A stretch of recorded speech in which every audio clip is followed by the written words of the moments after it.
Au cours de l'année 1918, et surtout à partir du mois d'avril, l'arrivée de soldats américains en France a augmenté de façon extrêmement sensible, et à l'été 1918, au mois d'août, Pershing peut créer officiellement la première armée américaine en France, en Europe.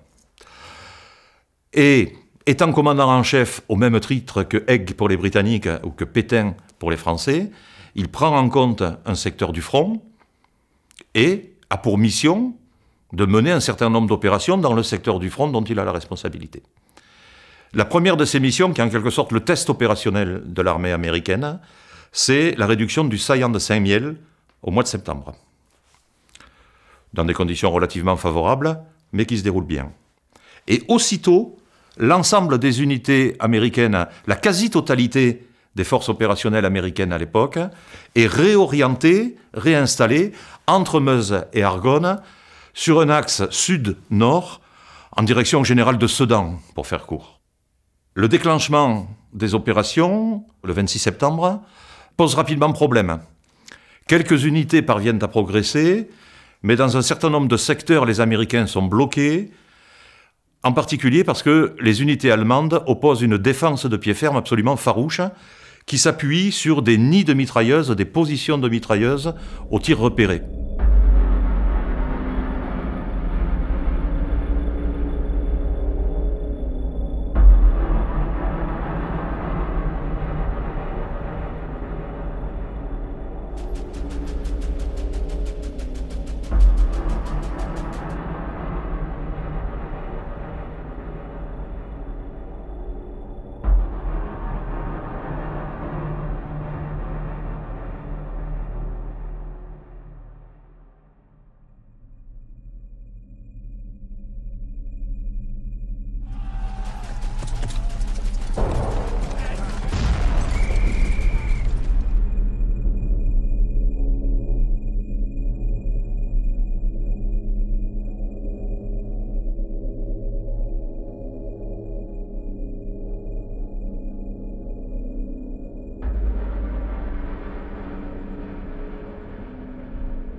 Cette offensive Meuse-Argonne va en fait se dérouler pratiquement jusqu'à la fin de la guerre.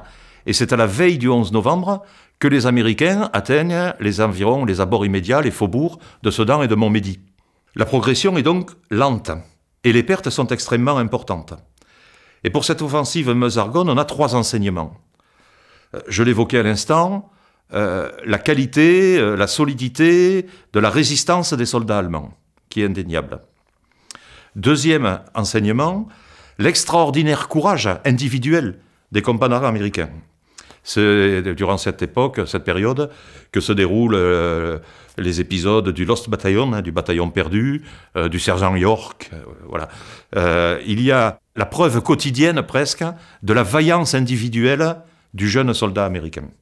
Et puis, à contrario, sur l'autre plateau de la balance, il y a aussi la preuve quasi quotidienne de l'inexpérience et de l'inefficacité des états-majors américains, et qui se manifeste entre autres par un énorme embouteillage fin septembre, début octobre, où des centaines de milliers d'hommes, avec leurs équipements, avec leurs voitures, avec leurs camions, avec leurs tracteurs, avec leurs chariots, se pressent sur 2 ou 3 itinéraires Un embouteillage tel que les troupes sont bloquées et que l'offensive doit être arrêtée parce que les unités sont mélangées et désorganisées.